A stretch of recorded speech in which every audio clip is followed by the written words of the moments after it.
Hey Final Cut buddies, let's take a look at how to reframe a widescreen video for something like TikTok by making it vertical, or Instagram making it square, and letting Final Cut Pro do a lot of the hard work of reframing it automatically. Okay, so I've got this video here. I won't play it all. It's just this lady, she's talking. It's cool. Chatting, and she's doing a little walk, and yeah, she just a little stumble and things. Anyway, ties her laces and then walks on. Blah blah blah.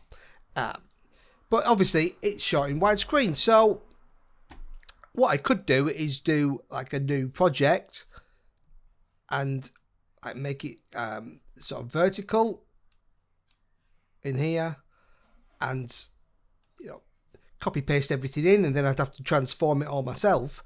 Much easier way to do that is to right click on here and do duplicate project as.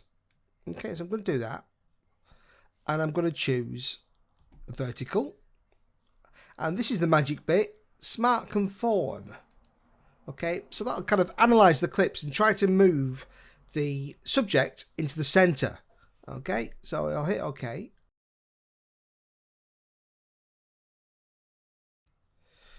All right, so we've got a new project here. And as you can see, if I play through this. All right, so we kind of lose there. Hello, my name is centered Kim. up here. It's cold outside, so I'm going to take a walk to get it warm.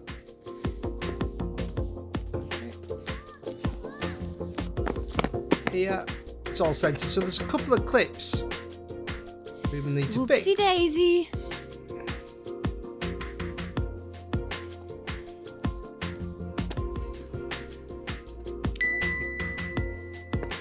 Okay, so one thing Final Cut Pro doesn't do is any animation, unlike the Premiere version of this, which will actually move the clips, add some keyframes to try and keep it centered, the subject in the center. Final Cut Pro will just kind of move it into one position.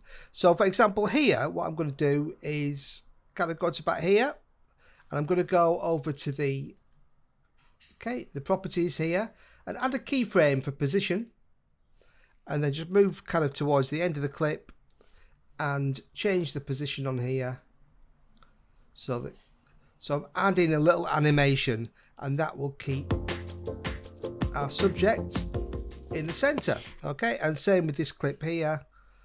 Which one was it? This one here.